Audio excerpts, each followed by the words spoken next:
감동적인 클라리넷입니다. 일반적인 음악이 아니라 하나님의 영감에 같이 하는 듯한 그런 아름다움을 통해서 하나님께 영광을 돌린 것에 대해서 감사를 드립니다. 우리 이 세진군 아버지가 제가 남북교회라는 교회 심무할 때 우리 찬양대장이었어요. 그때 삼육대학교 음악과가 생기고 1회 졸업생인데 우리 삼육대학에 들어와서 신앙을 시작을 했는데 대학원을 명지대학 대학원을 들어가게 됐어요. 음대대학원을. 우리 서울대생들도 오고 그랬는데 3명 뽑는 데서 뽑혔어요. 서울대생들도 떨어지고 오히려. 네, 그래서 2년 동안 저와 같이 살았어요. 사택에서.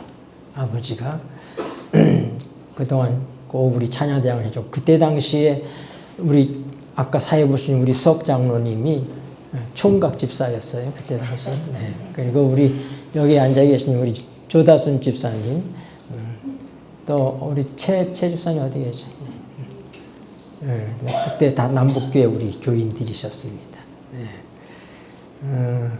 제가 거기 있는 동안에 대학원 졸업하고, 근데 참 기억에 남는 것은 이 대학원 수업이 일주일 내내 있는 게 아니라 이 목요일, 금요일 이틀만 있어요. 수업이 이게 오후에 이렇게 계속되는데 해가 지기 전에 수업이 끝나는데 동절기가 되면은 해가 진 다음에 수업을 들어가는 거예요.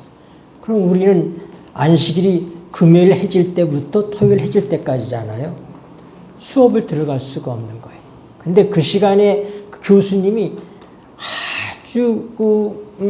아주 뭐라 할까 철저한 그런 교수님이셨어요. 가서 사정을 하고 해도 안 된다는 거예요. 나는 이게 종교인으로서 하나님 안식일을 금요일 해줄 때부터 제가 지켜야 되기 때문에 제가 이 수업을 들 수가 없습니다. 그러니 제가 다른 걸로 또 친구들이 녹음한 걸로 제가 그렇게 들어서 수업을 하겠습니다 해도 안 된다고 얘기하는 거예요. 그런데 그 같은 동료 학생들이 강력하게 주장해서 그들이 녹음을 해준 강의를 듣고 이걸로 대체해서 그렇게 학교를 졸업할 수가 있었어요. 근데 그가 굉장히 고민하면서 학교를 그만둬야 될 이 안식일 시키는 문제 때문에 저하고 상담을 했습니다. 너가 음악을 왜 하니? 하나님을 찬양하기 위해서입니다. 그러면 내 양심에 따라서 행동해라. 또 여기 바이올리니스트인데 바이올린을 얼마나 여기가 딱 먹이 줬어요. 먹이 주고 그렇게 연습을 그렇게 했는데 하다가 이제 어느 순간에 이렇게 좀 뭐가 돼야 되는데 더 이렇게 좀 올라가야 되는데 안 되는 거예요. 그때 저와 또 상담을 해서 너 하나님께 기도해라. 내 재주가 아니라 너가 이 재주를 통해서 하나님께 영광 돌리기 위해서 하는 거라면 너가 그렇게 또 하나님께 한번 내 자신을 맡겨봐라. 그러면서 이제 발전해 나가는 그런 것들을 봤는데 이제 고등학교 음악 선생님을 하시다가 은퇴했어요. 근데도 우리 서해삼역에서 계속 일해달라고 해서 지금도 서해삼역에 있기 때문에 오늘 못 왔습니다. 거기 학교 음악 선생님이 계시기 때문에 부인은 피아니스트고 우리 아까 첼로 한 그 한진군의 부인도 피아니스트예요. 그러니까 음악 가족들입니다. 그래서 참 이 귀한 가족들이 또 제가 이렇게 요청할 때마다 흔쾌히 와서 도와주셔서 정말 감사합니다. 요한복음 6장에 보면 예수님께서 오병이어 이 떡 5끼와 물고기 2마리를 가지고 5,000명을 먹인 그 사건이 있은 다음에 예수님께서 하신 말씀이 뭐냐면 아무라도 내 아버지가 나를 이끌지 아니하면 내게 올 자가 없다. 이렇게 말씀하셨어요. 여러분 이미 하나님을 믿으시는 분이시든지 아니면 오늘 처음 오신 분이시든지 우리 주님께서 우리 예수님께서 말씀하시기를 아무라도 내 아버지가 이끌지 아니하면 내게 올 자가 없다. 오늘 여러분이 여기 오신 것은 우리 하나님께서 여러분을 사랑하시기 때문에 이끌어 주셨다는 사실을 인해서 감사하시게 되기를 바랍니다. 하나님께서 여러분들을 사랑하시고 구원하시기로 작정하셨기 때문에 사도행전 13장에도 보면은 하나님께서 이방인들에게 사도 바울이 복음을 전할 때 하나님이 구원하시기로 작정한 자들이 다 믿더라 말씀하셨어요. 구원은 하나님께서 하시는 것입니다. 죄진 우리 인간들은 하나님 우리의 멸망의 문제에 대해서 우리는 죄인이기 때문에 누구나 다 죽는 것이기 때문에 이 일에 대해서 하나님께서는 관여하시지 않습니다. 살 자와 죽을 자를 정해놓는 것이 아니라 우리는 다 죽을 운명에 있는 존재들인데 구원받는 자는 특별히 하나님께서 함께 하셨다고 하는 증거입니다. 오늘 이곳을 찾아주신 이미 하나님을 사랑하시는 여러분들과 또 새로 오신 여러분들을 하나님께서 여러분들을 이끌어 주셨다고 사랑하시기 때문에 구원하시고자 이 사실을 마음으로 받아들이게 되기를 바랍니다. 네, 오늘 우리 함께 살펴볼 본문 말씀 창세기 32장에 있는 말씀 보겠습니다. 창세기 32장입니다. 네, 여러분들의 이 주보에 나와 있습니다. 네. 여기 여러 나라 말로 되어 있어서 중국어로도 되어 있고 러시아 말로도 되어 있고 우리 저희 교회는 한 6, 7나라의 국적을 가진 사람들이 참석합니다. 우리 앞에 세 분은 우리 르완다에서 아프리카 르완다에서 오신 하나님의 형제들입니다. 웰컴 아자리아 도나스예 레이 네. 이 우리 르완다의 우리 큰 교회 장로님들이신데 네. 한국에 와서 요즘 네, 활동하시고 계십니다.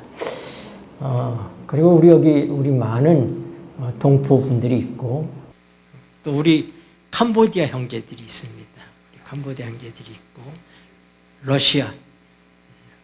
러시아에 또 우리 자매님들이 계십니다. 드라스테 보이지? 창세기 32장 1절 2절 말씀 같이 읽으시겠습니다. 우리 성경을 찾으시든지 주보의 말씀을 보시든지 우리 순서지 밑에 부분에 있습니다. 야곱이 읽겠습니다. 시작. 야곱이 그 길을 진행하더니 하나님의 사자들이 그를 만난지라. 야곱이 그들을 볼 때 이르기를 이는 하나님의 군대라 하고 그 땅 이름을 마하나임이라 하였더라. 아멘. 우리 믿음의 도덕들을 얘기할 때 우리는 아브라함의 하나님, 이삭의 하나님, 야곱의 하나님 그렇게 부릅니다. 하나님께서 인간이 타락한 다음에 메시아를 약속하셨어요. 그래서 아담의 후손들을 통해서 메시아가 와야 되는데 사탄이 많은 사람들을 우상 숭배에 물들게 함으로 메시아가 올 수 있는 환경이 만들어지지 못한 것입니다. 그래서 어떻게 했어요? 노아 홍수를 통해서 하나님께 세상을 한번 멸망시키셨습니다. 그리고 노아의 세 아들 셈과 함과 야벳을 통해서 이제 오늘 우리가 여기 이 지구에 살고 있는 모든 종족들의 조상은 노아의 후손들인 셈과 함과 야벳의 족속들이라고 볼 수 있습니다. 그 중에서도 셈의 족속을 통해서 하나님께서 이끄셨는데 그 노아가 아담의 10세 손입니다. 10대 만에 세상이 그렇게 타락해버렸어요. 그런데 노아 홍수 후에 또 10대가 지나가고 그 10대가 누구냐면 아브라함이에요. 그래서 우리 최초의 문명 발상계인 메소포타미아 지역에 갈대아 우르라는 곳에 그게 살고 있었는데 이미 세상이 다 우상숭배로 물들어 버렸습니다. 그래서 하나님께서 아브라함을 불러내시는 거예요. 왜요? 아브라함을 통해서 약속의 자손인 메시아가 오실 수 있도록 하기 위해서 그를 갈대아 우르에서 부르셔서 가나안까지 이끄십니다.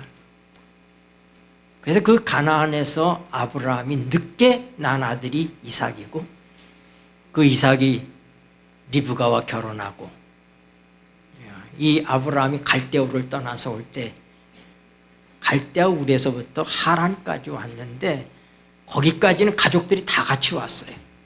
근데 하나님은 아브라함의 모든 가솔들을 부른 게 아니라 아브라함의 씨를 통해서 메시아가 오기 때문에 아브라함 하나만 부르신 거예요, 사실은.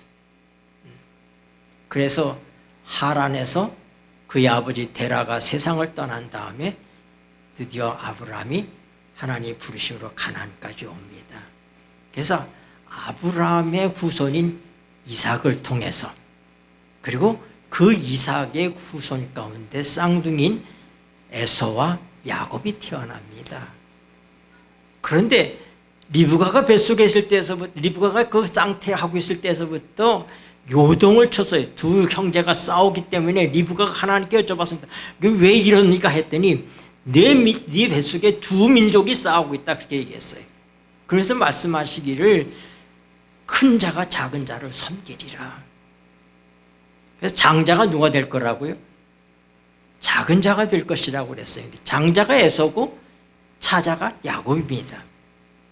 그런데 이 야곱과 에서가 태어난 다음에 에서는 아주 씩씩하고 들 사람이었고 야곱은 아주 조용한 사람이었어요. 네. 아버지가 이삭이 에서를 많이 사랑했고 리브가는 또 이 조용한 야곱을 사랑했습니다. 야곱은 늘 자기가 둘째로 태어난 것에 대해서 늘 불만이었어요. 왜냐하면 장자의 계통을 통해서 누가 오셔요? 메시아가 오시는 거예요. 그리고 그 부조시대 때는 장자가 되면은 어떤 축복이냐면 아버지의 재산의 2배를 받습니다. 다른 형제들에 비해서 2배를 받아요. 그 다음에 가정의 제사장이 되는 거예요. 그리고 그의 후손을 통해서 메시아가 오십니다. 이 야곱은 아버지의 재산이나 이 다른 어떤 것보다도 그런 제사장직과 메시아의 조상이 되기를 원했습니다. 근데 하나님께서 약속을 하셨어요.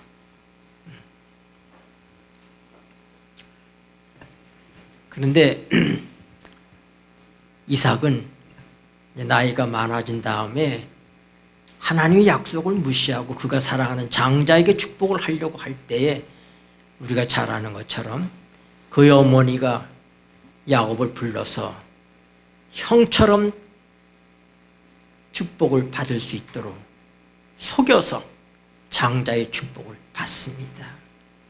그 일로 인해서 이 야곱은 그의 가정을 떠날 수밖에 없었습니다. 그의 형이 기회만 있으면 이 야곱을 해치려고 했기 때문에 그는 그의 외삼촌이 있는 저 하란에 그곳으로 피난을 시켰습니다.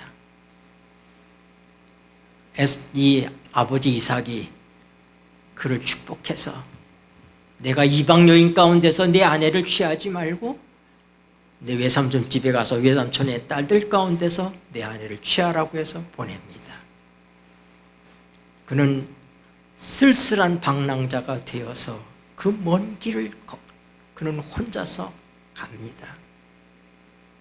두려움과 형이 언제 찾아올지 모른다는 생각 때문에 사람들이 있는 곳을 피해서 그는 참으로 조심스럽게 그렇게 도망의 길을 갔습니다.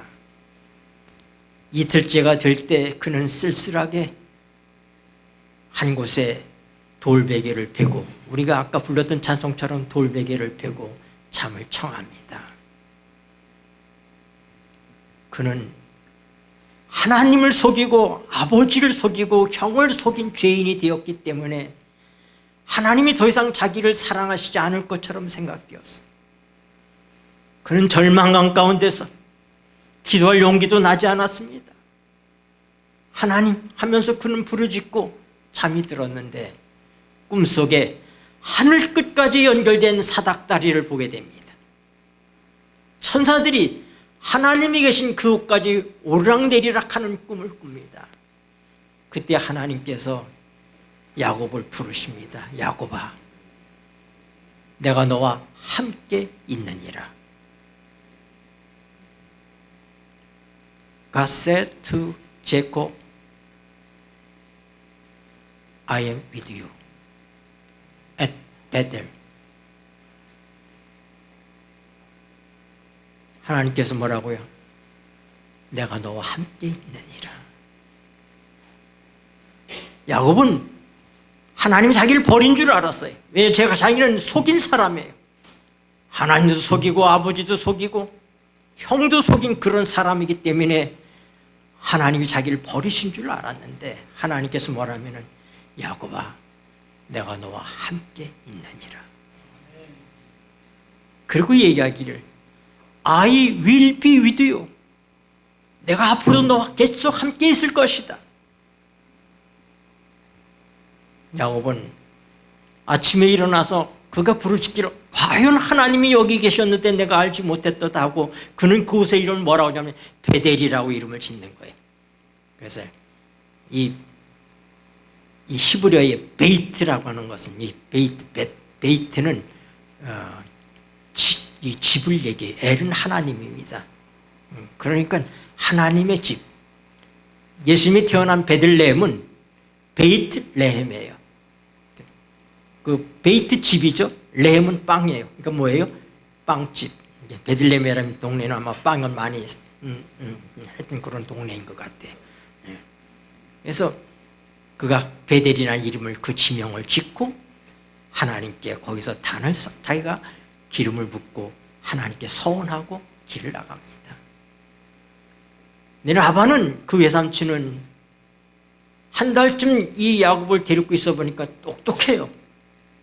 아주 빠르고 일도 잘하고 그를 붙들어 놓기를 결심합니다. 너 내 집에서 일을 하는데 싹쓸 정하자. 그가 얘기하기를 외삼촌의 작은 딸 라헬을 저에게 주십시오. 제가 라헬을 위해서 7년을 봉사하겠습니다. 그 당시에 그 풍습은 뭐냐면 결혼하기 위해서는 집창금이 있어야지 돼. 신부의 부모에게 이 집창금을 지불해야 되는데 집창금이 없을 때는 몸으로 떼우는 거예요. 그러면 그 7년 동안 일한 그 싹스를 부모가 갖고 있다가 딸이 시집갈 때 딸에게 주는 것입니다. 이것이 그 당시 풍습이에요. 왜냐하면 과연 내 딸을 잘 사랑하고 돌볼 수 있을 만한 능력이 있는지 이것을 살펴본 것입니다. 7년이 지났어요. 그런데 밤에 자고 일어나 보니까 라헬이 아닙니다. 누구예요? 큰딸 레아였어요. 내가 사랑하는 라헬이 아니라 왜 레아를 내게 주셨습니까?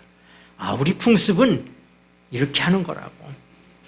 큰 아이를 먼저 주는 것이기 때문에 7일을 채워라. 그리고 내가 다시 라헬도 줄 테니까 7년을 더 봉사해라. 그래서 억울하게 그가 사랑한 사람은 라헬 하나였는데 어떻게 해요? 억지로 레아까지 아내로 얻어서 14년을 봉사합니다. 삼촌에게 속은 거예요.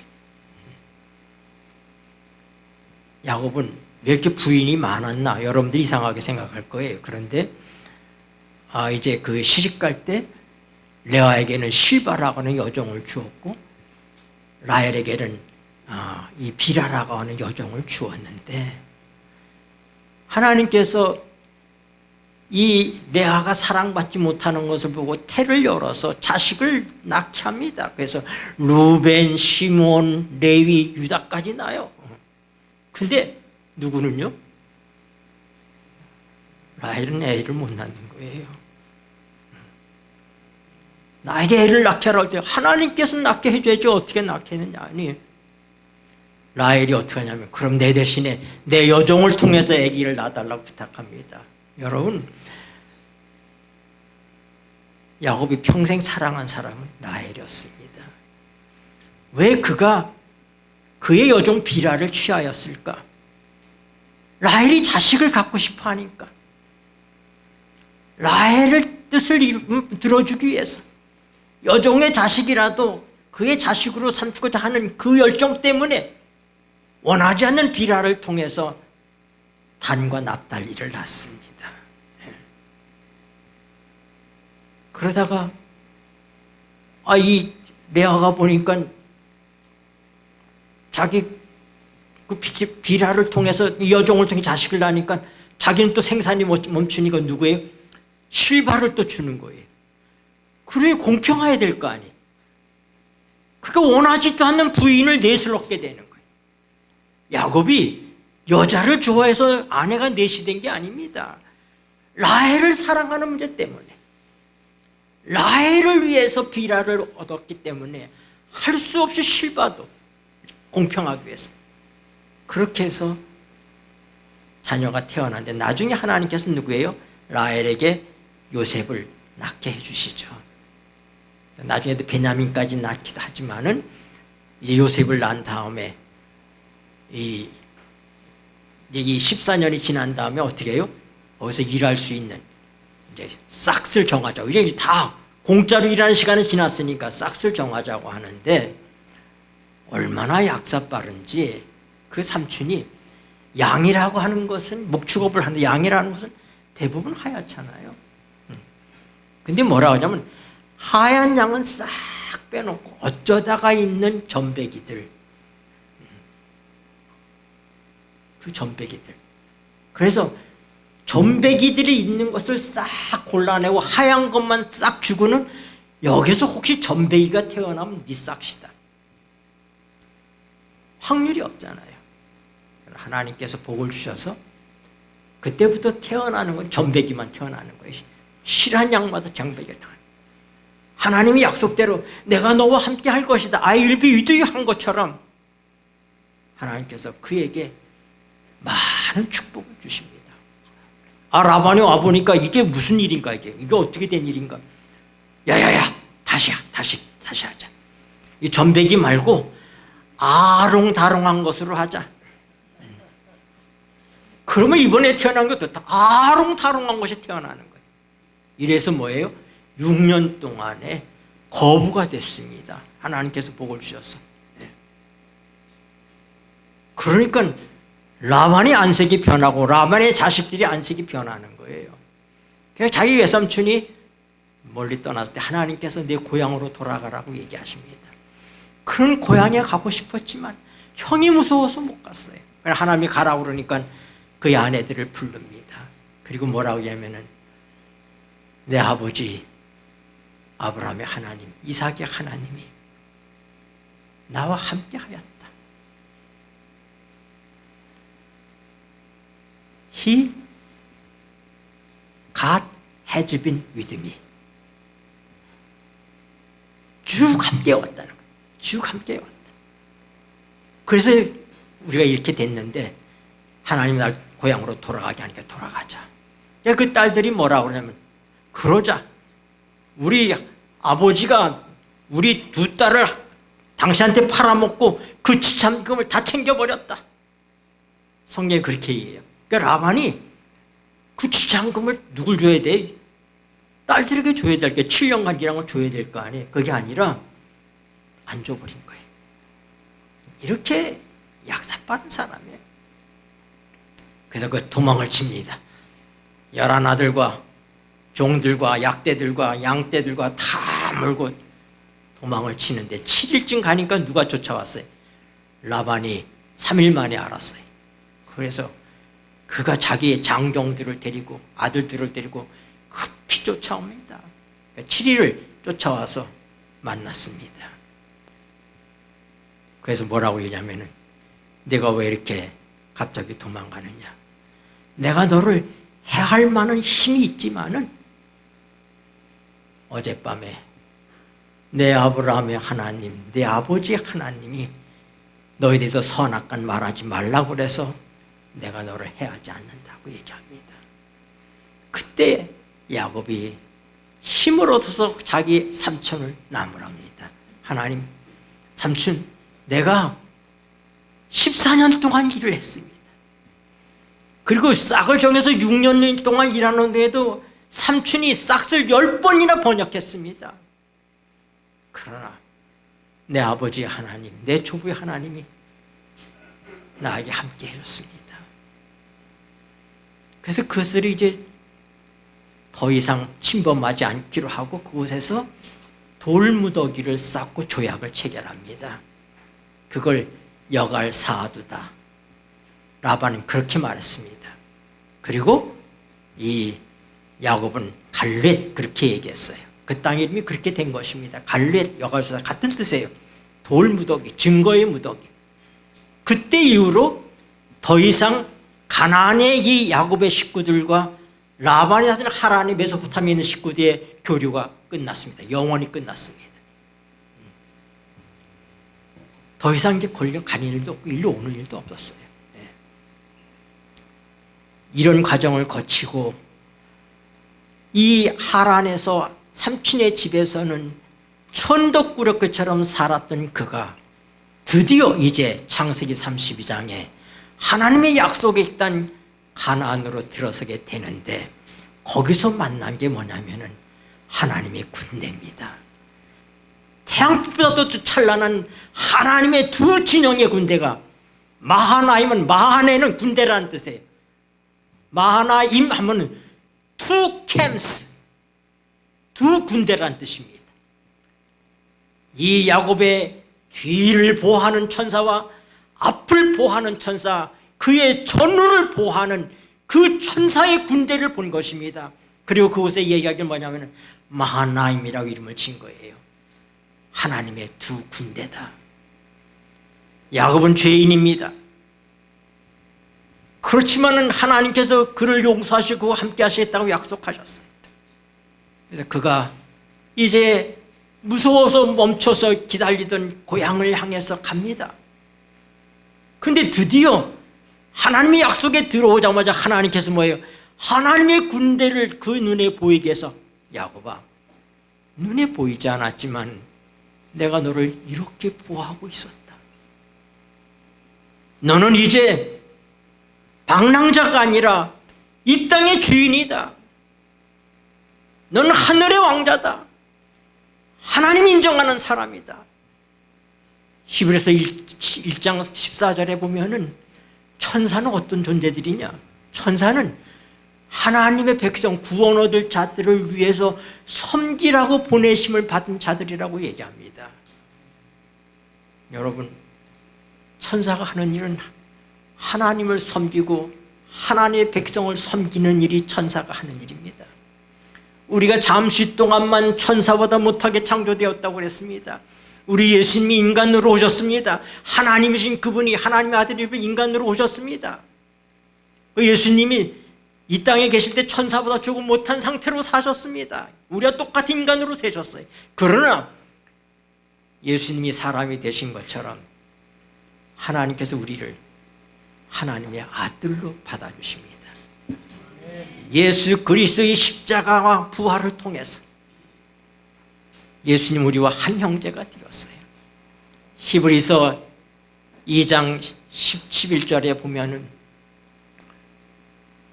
형제라 부르심을 부끄러워하지 아니하시고, 우리 주님께서는 형제라 부르심을 부끄러워하지 아니하셨다고 말씀하셨어요. 그래서 우리는 영원히 하나님의 형제, 하나님의 아들이 된 것입니다. 이제 이 야곱이 이 갈르액과 야복강 사이에서 하나님의 군대를 만났어요. 그런 다음에 형이 걱정해요. 형이 지금 400명의 군대를 데리고 자기를 잡으러 온다는 거예요. 그래서 그는 생각합니다. 장자의 축복이 뭐냐? 에서는 세속적인 사람이에요. 하나님의 축복을 갈망한 존재가 아닙니다. 그러니까 뭐예요? 아버지의 재산, 아버지의 재산을 상속받으러 오는 것이 이게 걱정되니까 그가 사람을 보냅니다. 가서 뭐라고 얘기해요? 큰 자가 작은 자의 종이 된다고 얘기했으니까 그는 오히려 가서 뭐라고 해요? 당신의 종인 이 동생 이 야곱이 지금 오고 있는데 그가 부자가 됐습니다. 많은 이 재산을 물고 가고 있습니다.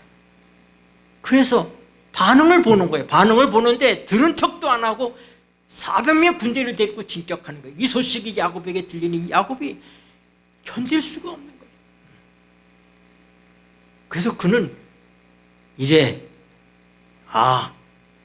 염소 200마리, 암염소 200마리, 수염소 20마리, 암양 200마리, 또 수양 200마리, 약대 30과 그다음에 그 새끼들, 또 암소 또 40마리에다가 황소 10마리, 그리고 나귀의 새끼 30에다가 그 새끼들 이렇게 다 해가지고 그걸 세 대로 나눠서 형한테 보냅니다. 예물로 보냅니다. 형의 마음을 돌이켜보려고. 그가 할 수 있는 방법을 다 쓰고 있는 거예요.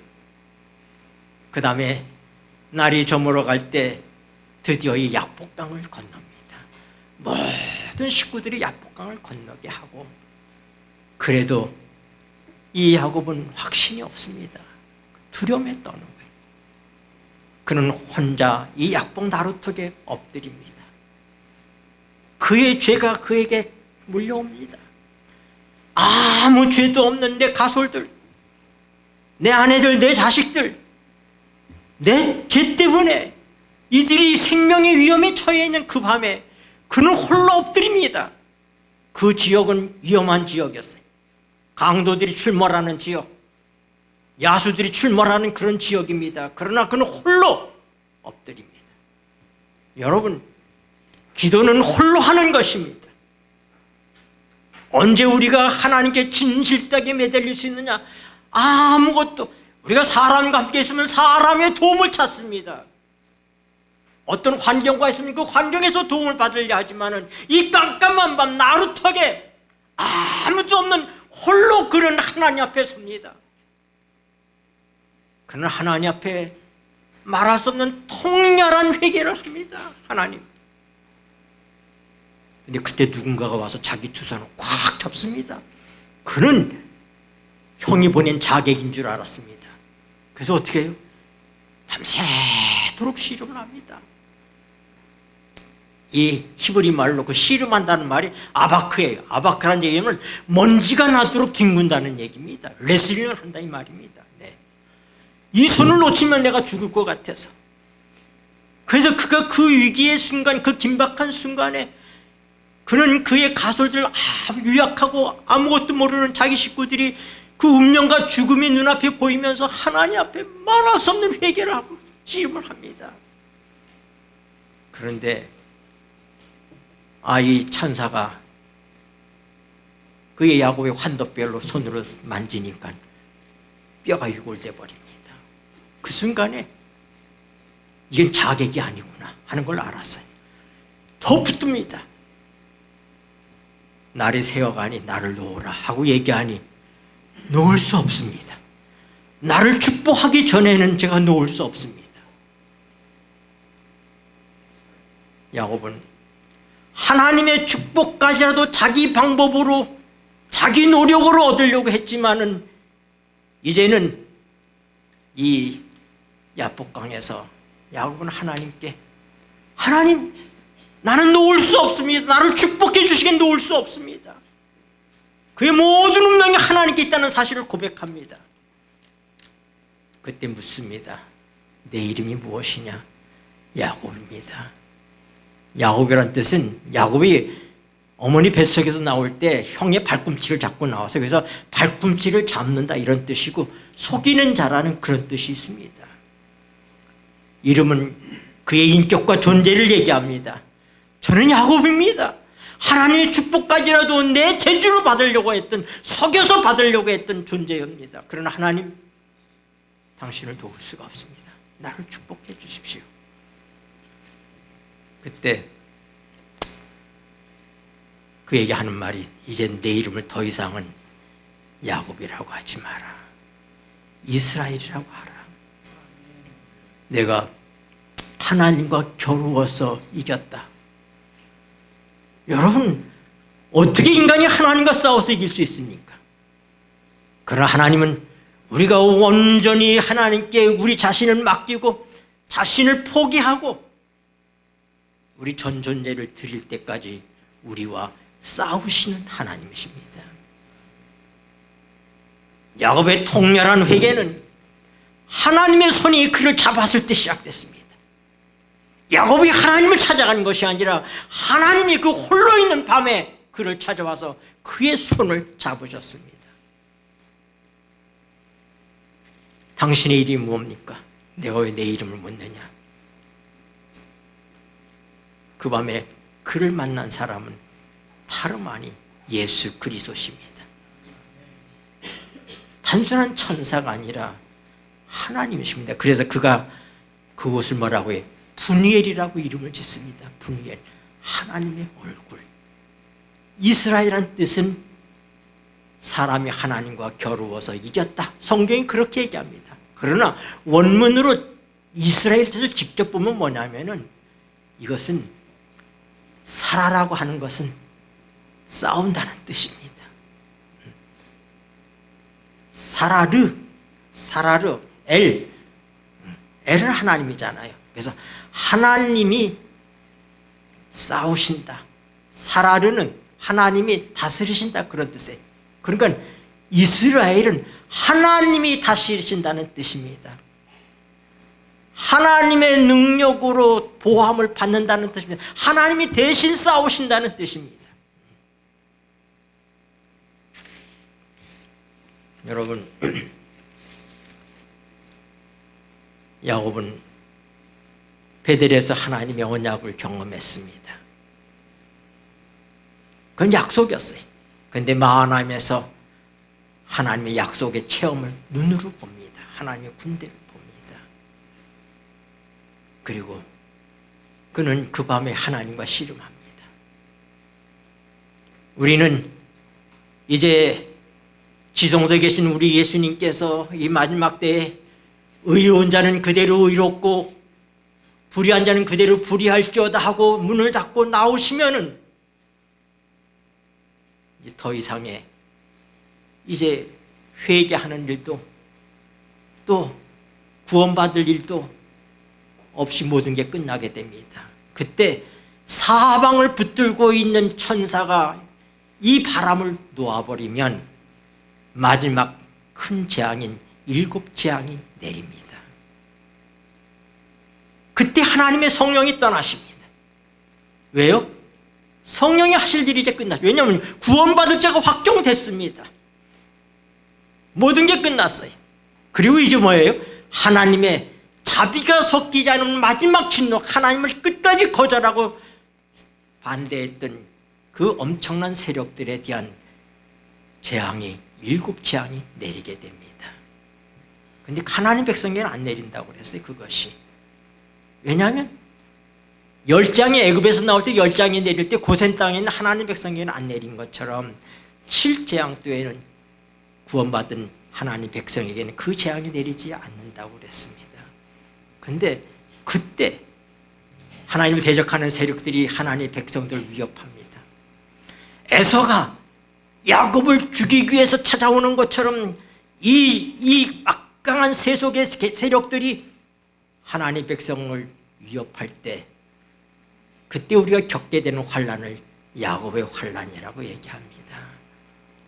야곱은 그 밤에 그는 누군지 모를 사람과 진짜 씨름을 하면서 붙들고 있으면서 이 모든 건 내 죄 때문에 사실을 기억하지만 그러나 마하나임에서 자기를 지켰던 그 하나님의 군대, 하나님의 언약, 베델의 언약, 그것을 기억합니다. 내 죄를 이미 하나님께서 용서했다는 사실을 부르짖으면서 그는 씨름을 하고 매달립니다. 하나님, 내 죄 때문에 내 새끼들, 내 아내들, 이 모든 죄 없는 이들이 죽음을 당하게 됐습니다. 여러분, 우리 하나님은 우리의 죄를 탓하지 않습니다. 야곱이 비록 죄인이지만은 하나님께서는 그를 버리지 않으셨어요. 야곱의 환난에 성령의 중보 없이 우리가 쓴다고 해서 두려움에 떱니다. 여러분, 두려움에 떨 것이 없어요. 왜냐하면 이미 끝나서 성령이 가신 거예요. 그리고 그 야곱의 환난에 우리가 겪게 되는 것은 뭡니까? 약속을 붙드는 거예요. 야곱이 그 야복강에서 죽음의 천사와 씨름하면서 자객인 줄 알고 씨름하면서 그는 하나님께 부르짖습니다. 하나님 약속을 상기합니다. 이 7장이 내리기 전에 요한계시록 18장에 있는 것처럼 우리는 뭐예요? 힘 있는 천사의 부르짖음을 통해서 바벨에서 나오라는 그 음성이 외칠 때 하나님의 성령이 내리십니다. 우리는 그 하나님의 성령의 인침을 경험한 사람이기 때문에 야곱이 그 밤에 견딜 수 있었던 것은 마하나임의 하나님, 베델의 하나님을 믿었기 때문입니다. 그는 용서에 대해서 비록 이 말할 수 없는 위기에 처해 있지만 그 밤에 예수님과 씨름하고 있을 때 한 천사가 에서를 방문합니다. 꿈속에 나타나서 에서에게 20년 동안 그의 동생이 라반의 집에서 어떤 고생을 했는지를 다 보여줍니다. 그의 어머니 리브가가 세상을 떠났을 때 거길 가지 못해서 통곡하는 모습을 봅니다. 그리고 하나님의 군대가 그를 보호하고 있는 것을 보여줍니다.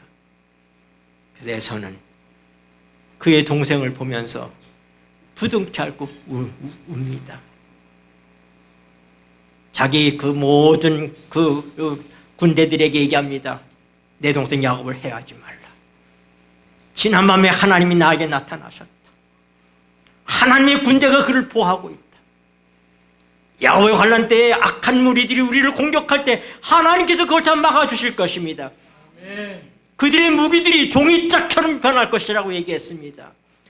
여러분, 야곱의 그 야복강의 그 깜깜한 밤의 투쟁은 마지막 백성들이 겪을 야곱의 환난을 표상하고 있습니다. 그러나 두려워하지 않게 되길 바랍니다. 아멘. 우리는 언약을 가지고 있는 백성입니다.